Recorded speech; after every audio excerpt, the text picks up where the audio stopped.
Welcome to the video, dudes and dudettes. We're going to be covering the full UFC Vegas 100 Fight Night Magny vs Prates fight card, and let me tell you this, I am fully pumped because I'm hoping to do super well on the picks, so listen up. I will be starting with the first fight of the card and working my way through to the main event. Timestamps will be in the description and the comments below. I will also be adding some confident picks in this card, so after some certain matchups that I'm super confident in, I will be adding the fighters to the confident pick list on the left hand side of the screen, just so you guys know who I'm super confident in on this card so far. And I've also been working on some new graphics and a new layout for my videos. As a newer channel, I'm always experimenting to see what will look better. So let me know what you guys think in the comments below. And if you have any suggestions, please let me know. To start the card, the first fight is Mullins versus Klaudia Sygula. Alright guys, I've watched back a bit of fight tape on both these girls for these picks, and I'll give you a bit of background on both. Mullins is good overall in my opinion. She did lose her last fight by finish, but she looked good up until she got hurt. She seems quite physical, has good throws, good takedowns, and has good top control. Her striking is also pretty solid, but her grappling is better in my opinion. Klaudia Sygula seems to be a stand-up fighter, but this girl loves the clinch more than anyone I've ever seen. She gets to the clinch to try to land her knees, and I don't really see her working anything in particular from range, so her main game plan seems to be clinch knees. She's got a few submissions in her arsenal like the heel hook if she's on the ground, and she does try to get the armbar as well. If you ask me who I'm picking, I will be siding with Mullins in the matchup. I don't like how Sygula clinches, since this would put her in a prime time position to get hip tossed to the ground, and I've watched her in a few fights and I have seen a weakness for her to get taken to the ground and on the ground itself. I think Mullins mostly dominates this fight with a grappling advantage and wins pretty easily, as long as she can avoid a few Hail Mary submissions on the ground. So I'm gonna go with Mullins in this one. We move on to the next fight of the card, which is Tresean Gore versus Antonio Trocoli. Background on both of these fighters: Tresean Gore is a well-rounded fighter, likes to work in takedowns into his striking game, coming off a second round submission win against Josh Fremd. Good result, but I don't rate the Fremd win very highly, as his results before that, there were two losses to Cody Brundage and Brian Battle, with the fight against Cody Brundage being a flatline KO loss 2 years ago. Like I said, he's been able to bounce back with a win over Fremd. I also think he looked pretty decent in the Brian Battle fight. Antonio Trocoli is a super tall and rangy fighter, standing at 6'5" in the middleweight division. His style is pretty much to pick people apart from range. You'll see him pressure forward to try to work in his grappling game as well, and clinch against the fence. His last fight was a KO loss on short notice to Magomedov, who is the top prospect in the division right now, so not the worst loss on your record. Both guys have enough power to KO each other in the first round with one punch, but both guys also lack defense to some degree. This fight is pretty much a coin flip in my opinion, but I favor Tresean Gore because I believe he's more technical on the feet. I think he mixes it up better than Trocoli, and Trocoli's gas tank is in absolute question since he slowed down significantly in the second round against Magomedov in their fight, and in the third round, he literally threw 0 strikes, like literally 0 strikes if you look at the record, and was a walking heavy bag in that fight. If they take this fight into the later rounds, I see Tresean being able to have a lot more success against Trocoli and potentially win a 29-28 decision against him. And I'm also seeing that people say he only gassed in that fight with Magomedov because he took the fight on a week's notice, but he actually had a fight scheduled a week before that fight, but he cancelled it to take the shot in the UFC, so he should have had a training camp for that fight realistically, so I don't think his cardio will be that good still. Anyways, we're locking in Tresean Gore to hopefully get this one done. We move on up the card to Cody Stamann versus Blackshear. Man, I don't really want to pick Cody, guys. I picked him last time against Taylor Lapulus, and the guy just couldn't finish a takedown. To his credit, Taylor has some really good takedown defense. I think Blackshear will have the BJJ advantage in this matchup, but I would really like to see how he deals with the takedown attempts of Cody Stamann, because you know they're coming 100%. I also think Blackshear is a great wrestler himself. He has great power in his hands. I also believe he'll have the explosiveness and speed advantage going into this matchup, and that he'll be the more fluid and technical striker overall in the octagon. The only downside that Blackshear has is that he does get hit quite a lot in his fights. He did get put out in his last fight against Montel Jackson very quickly in the first round, but I just don't see Cody having the attributes in the stand-up game to capitalize on his mistakes. He isn't known for his knockout power either. This is a pretty quick pick. I'm gonna go with Blackshear to get this one done. We move on to Matthew Semelsberger versus Charles Radtke. This is a sick fight actually, guys. Expect there to be a lot of action in this one. Matthew Semelsberger tends to like to push the action a lot, and he does get sucked into a brawl quite often.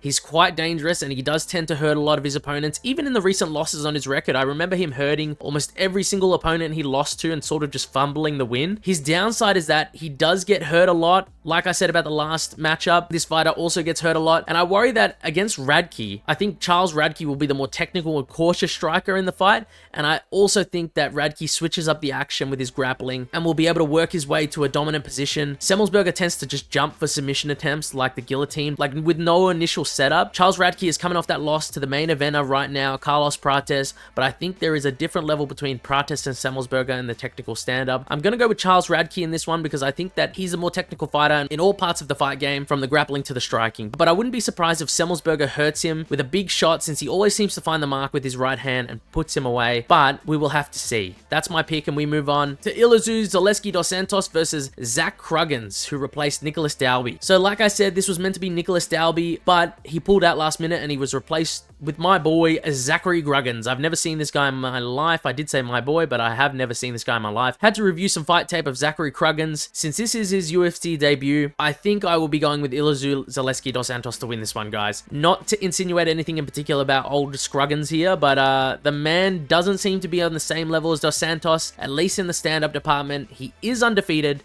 has knockouts on his record, but seems to be someone that likes to lock up a quick submission attempt, and that's the avenue I could see him getting the upset victory here with. But I'm pretty confident in Elizeu Zaleski dos Santos' grappling and his ability to defend submissions. He is yet to be submitted in the UFC, and he really looked good in his last fight against Randy Brown. Even though he lost, it was a really close fight. Plus, Scroggins' chin is way up in the air as he backs up, and I hate when fighters do that. I could see Elizeu finishing Scroggins by KO in this fight, and he is going to be my pick, locking it in. And we're moving on to Gaston Bolanos versus Cortavious Romious. Jeez, both guys have some very unique names here for sure. This fight is a tough pick, but to cut the story short on this prediction, I think I'll favor Cortavious Romious to win this one, since I think he's more well-rounded, and I have seen some improvement in his striking and patience, and I'm hoping he works in some takedowns in this fight. I did see Cortavious Romious get flatline KO'd around 2 fights ago, and he literally just ran in like a literal maniac with zero respect for his opponent's striking and got countered like 3 times in a row and then put out. Since then, like I mentioned, he's definitely more patient and has improved in striking overall, so I think in a good way that loss was really good for him to grow. Both guys are dangerous on the feet, with Gaston Bolanos probably being the more fluid striker, but Cortavious' BJJ game is no joke, and Gaston Bolanos doesn't really have the greatest takedown defense. And I think once this fight gets to the ground, if it does, I think Cortavious could get the finish. The only thing I worry about is that I haven't actually seen Cortavious actually do a proper takedown. I've seen him do a couple of trips and get some submissions after someone has taken him down to the ground, but I need to see him shoot his own single leg or double leg in this fight, and I think he would win fairly easily if he did do that. Cortavious loves a good old triangle or an armbar, so I expect him to be actively looking for the submission in this fight if the chance is there, if he does get this to the ground. Tough pick, but I'm going to go with Cortavious Romious. We move on to the next fight of the card, which is Karolina Kowalkiewicz versus Denise Gomes. Although I think Karolina is decently technical on the feet, I think she's just slowing down at this point in her career too much, and that's why I'm favoring Denise Gomes in this matchup. Denise Gomes is 24 years old, she's on the rise, won 3 out of her last 4 fights, and was able to beat Eduarda Mora in her last fight, which was a big undefeated prospect that everyone had as a big favorite to beat Denise Gomes. She showcased great defensive grappling responsibility in that fight against a high-level grappler who could not stop trying to take her down, and she was still able to get back up to her feet even after she was taken to the ground in that fight. Denise even has her own ability to implement takedowns in this fight, and I could see her mixing it up, since that would be fantastic game plan against someone like Karolina Kowalkiewicz, who is predominantly a striker. So although Karolina is predominantly a striker, she absorbs way too many shots for my liking, and I can see Denise Gomes capitalizing on all those mistakes. The only big problem Denise Gomes has is that she slows down when it gets to the 3rd round, and that's where I think someone like Karolina Kowalkiewicz can capitalize, but it's more likely that she will be able to do well enough against Karolina to get a 29-28 decision, since that's what I think is going to happen in this fight. I can see Gomes doing well in the first 2 rounds, piecing up Karolina, clinching with her and doing damage, but I think she might slow down and lose the 3rd round, but win a decision anyway. That's my pick. Moving on to the main card now, guys. Mansur Abdul-Malik versus Dusko Todorovic. Man, Abdul-Malik is a pretty decent favorite in this one, guys, and I do believe the odds are pretty spot on, but there is a world where he just gets out grappled and submitted in this fight. Before saying anything, let me give you a little background on both fighters. Mansur Abdul-Malik is an undefeated prospect, won his last fight on the Contender Series against Wes Schultz. He's a very big and powerful dude, great boxing style, stand-up game is great, throws a lot into his punches. If one lands, you will be going to sleep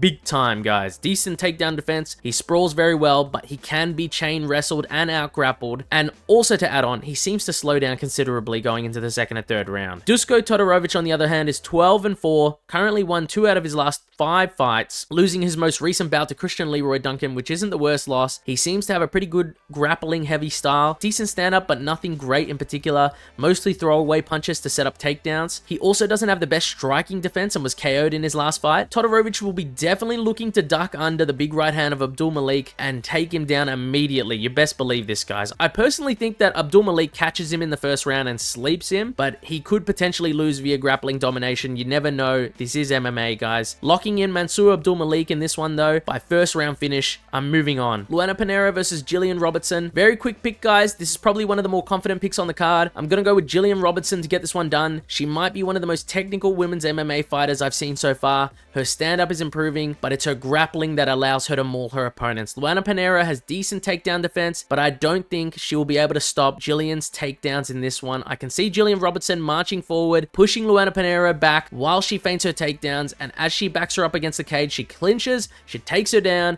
and either does massive ground and pound or submits Luana Pinheiro in this fight. And something to add on to this, I'm pretty sure Luana Pinheiro went to a split decision with Michelle Waterson-Gomez not too long ago, and Gillian Robertson absolutely dominated and destroyed Michelle Waterson-Gomez in her encounter with her. Gillian Robertson gets this one done, guys. We move on to Gerald Meerschaert versus Reina de Ritter. Man, my boy GM3 scares me here, guys, with my pick. Spoiler alert, I'm picking Reina de Ritter in this matchup, but I'm super worried. Why do I just see GM3 pulling off some weird sub, like he's just going to guillotine him off a bad takedown or something? I'll be super sad if that happens, but I honestly think that Reina de Ritter is solid everywhere, and his main claim to fame is his wrestling and grappling game. His record is 17-2. Going into his UFC debut, he comes from one championship where he was a former double champion in the middleweight division and the light heavyweight division. His only 2 losses on his record were decently recent and were both to the same guy. His name is Anatoly Malikin, and he's currently the champion over at 1FC, and he's undefeated and an absolute tank monster, so it's nothing to be ashamed about there. GM3 Gerald Meerschaert has been a staple for the division for a long time and is on a current 2-fight winning streak, beating Brian Barberena and Edmund Shabazian.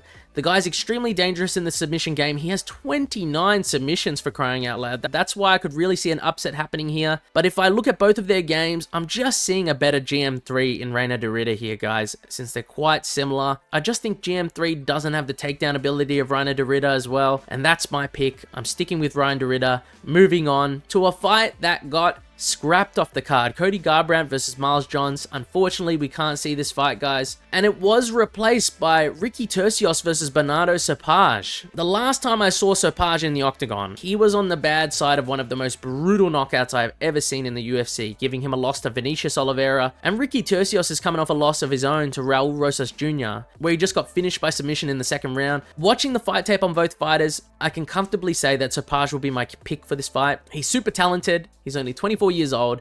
He's great everywhere from his stand-up to his grappling, and he's got a powerful punch on top of that. Ricky, on the other hand, is quite a strong grappler. Even in his loss, had moments against Raul Rosas Jr. He had some submission attempts in that fight too, but he's just not that strong or technical on the feet, in my opinion, and he tends to get hit way too much. I checked his odds on Tapology, and I don't see any currently, but he's a 74% favorite in the community votes, so people really think he's going to win this one, and I do as well. But I think one major thing that worries me is that he got knocked out viciously only 8 months ago, and that can really change a fighter's entire career. Hopefully he doesn't come out fighting more timidly or differently, because the way he fought normally is absolutely fantastic. Locking in Bernardo Sopage to get this one done. Moving on to the main event, Neil Magny versus Carlos Prates. The subscribers have spoken, and you guys have picked Carlos Prates to win this main event by an overwhelming percentage, guys. Thanks for all the votes. It should be no surprise for many who have been watching my videos, but I have been super high on Prates as a prospect and have stated in other videos, like my The Most Devastating Knockout Power in Every UFC Division video, that I think this guy's striking is absolutely deadly, and he's got some crazy power to go along with it. I also will be going with Carlos Prates to win this one, and I'm going to be saying by round 1 KO. The man really is good in the stand-up game and has been finishing all his opponents by KO. I don't see Neil Magny being able to outstrike Prates in the slightest, but my only concern is if he's able to clinch or take down Prates, since Magny usually wins his bouts with his grappling, but I just don't see it happening. Prates has improved a lot. He's got an 80% takedown defense stat, so it's unlikely Neil Magny will be able to shoot and take him to the ground, because he's not the most explosive guy, and he'll have to rely on his clinch game to hold Prates to try to bring him against the cage and drag him to the ground. But Prates is really good in the clinch with his striking. He usually tries to post off his opponents to land big knees, elbows, and hooks. There is too much in Prates' favor going going into this one. He's got all the momentum. He's got a massive win streak, a massive finish streak. Carlos Prates gets this one done, fellas. Quick and easy prediction for you there. And that's it for my picks, guys. And that wraps up my full card prediction and breakdown for the UFC Fight Night Magny vs Prates. I know overall this card is not the greatest, but there are some good fighters and matchups on this card, like the main event itself, that are pretty interesting to watch. Hope you guys enjoyed the video. I hope you liked the new editing style. If you liked it and want to support the channel, please leave a like or a comment on the video, please. It means a lot to me. Anyways, thanks for watching and see you guys next time.